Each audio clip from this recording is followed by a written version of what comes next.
네, 7월 22일 월요일 기도를 돕는 그 사랑 매일 묵상 시작하겠습니다. 매주 월요일은 팀 켈러의 기도를 통해서 우리 기도를 좀 배우고 있는데, 오늘은 기도의 깊이를 더하다에서 말씀을 묵상하라 라는 파트의 두 번째, 말씀에 소망을 두고 마음을 기울이기입니다.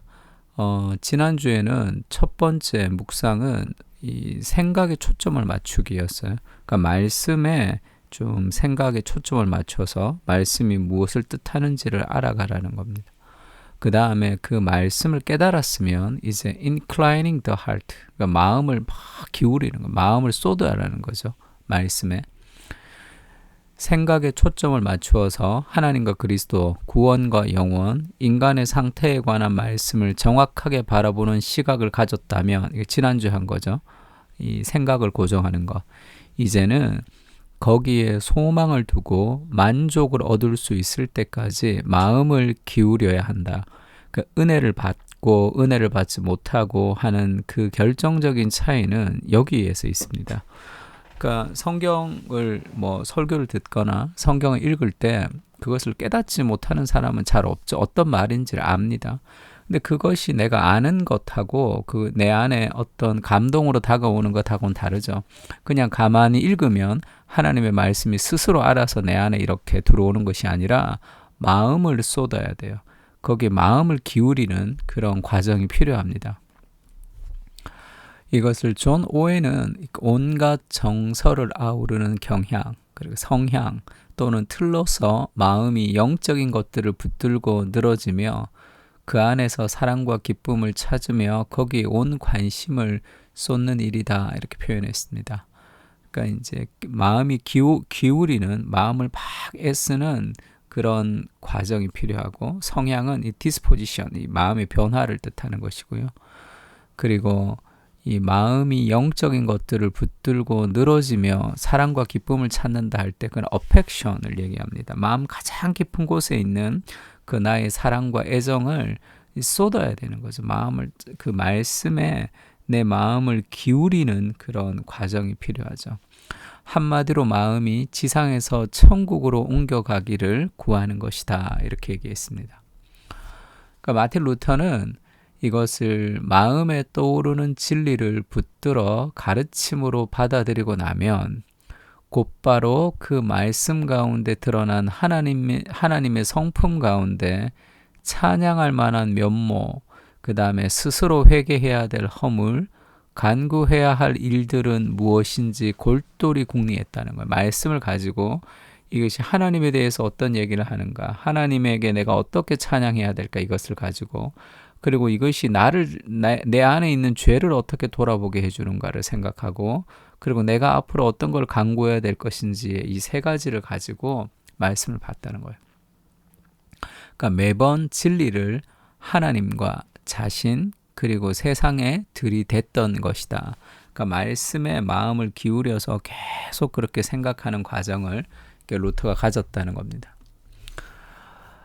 진리를 깊이 파고들다 보면 허물을 지적받고 낮아지며 곤란한 처지에 몰리거나 평안과 위로를 찾는다든지 가슴이 터져나갈 것 같은 감격과 기쁨을 맛본다. 묵상은 이 지점, 이런 마음의 자리를 목표로 한다. 진리를 깊이 파고들다 보면 허물을 지적받고 낮아지며 곤란한 처지에 몰리거나 평안과 위로를 찾는다든지 가슴이 터질 것 같은 감격과 기쁨을 맛본다. 묵상은 이 지점, 이런 마음의 자리를 목표로 한다. 그러니까 하나님의 말씀을 이렇게 내가 깨달았다면 그것을 깊이 마음을 기울여서 그 말씀이 내 안에 어떤 역사를 일으키도록 하는 거예요. 그러니까 뭐라 그럴까?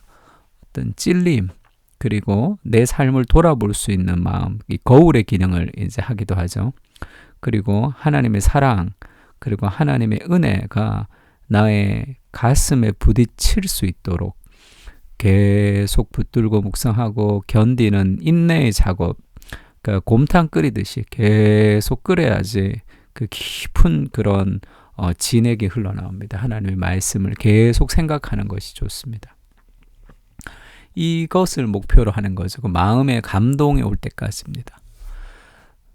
그리스도에 대한 묵상과 정신적인 개념을 교리적으로 받아들이는데 만족한다면, 그냥 단순히 교리를 아는 것으로 만족한다면 그를 통해 전달되는 변화의 능력이나 효능을 눈꽃만큼도 맛볼 수 없다. 그냥 아는 것, 지식으로 아는 것, 그것은 어떤 능력도 삶의 변화도 있을 수 없습니다. 하지만 신령한 빛이 이끄는 대로 흠없는 마음의 목적을 가지고 줄기차게 예수님께 애정을 쏟는다면 그분을 생각하고 기뻐하는 감정이 내면을 가득 채울 것입니다. 사랑하는 거예요. 그리스도의 인격을, 우리가 말씀 속에 드러난 그리스도를 사랑하기 위해서 애정을 쏟는 겁니다. 그러면 그분을 생각하고 기뻐하는 감정이 내면을 가득 채우죠. 왜냐하면 무뚝뚝한 어떤 남자를 내가 사랑해야 되는 것도 아니고 아주 새침대기 같은 그런 여자를 내가 사랑해야 되는 과정이 아니죠. 나를 위해서 끝없는 사랑으로 목숨을 버리시는 그 그리스도를 사랑하는 것이기 때문에 이것은 쉽습니다. 생각하면 생각할수록 그가 내게 행한 일을 우리가 기억하면 기억할수록, 그 말씀이라는 것은 하나님이 먼저 우리를 위해서 행하신 일들을 기억하는 것이죠. 그렇게 되면 그리스도로부터 비롯된 덕, 성품의 변화죠. 덕이 우리를 깨끗하게 하며 거룩함을 키우고 은혜를 더하며 때로는 이루 말할 수 없는 기쁨과 충만한 영광이 엄습하게 된다. 너희가 예수를 보지 못하지만 사랑하는도다. 이제도 보지 못하나 비록 믿음을 통해 믿고 말할 수 없는 영광스러운 즐거움으로 기뻐하나니라는 베드로전서 1장 8절 말씀을 지금 기초로 하고 있는 거죠. 그 그리스도를 말씀 안에서 우리가 깊이 인격적으로 만나는 과정이라고 할 수 있습니다.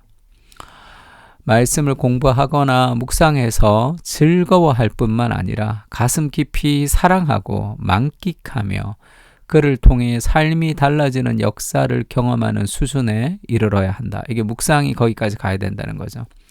이것이 영적인 건강 상태를 보여주는 적절한 온도다. 여기에 그리스도를 통해 하나님의 영광을 아는 지식의 양이 마음에 품은 애정의 깊이와 딱 들어맞는 지점이다. 하나님을 아는 지식의 양이 그 사랑하는 애정의 양과 딱 맞아떨어지는, 지금 그 지점을 이루어가는 그것이 묵상이죠. 말씀을 묵상하십시오. 말씀을 계속 생각하며 기도할 때 그 말씀이 점점 우리 마음 깊은 곳으로 다가오는 거예요.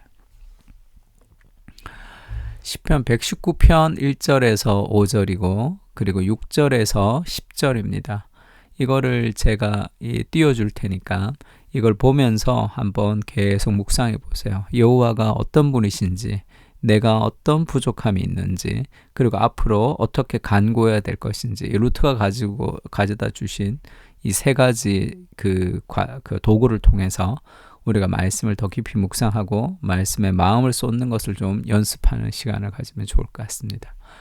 우리 시편 119편을 통해서 이 말씀을 깊이 마음을 쏟는 그런 시간이 되면 좋을 것 같아요. 우리 다 같이 기도하겠습니다.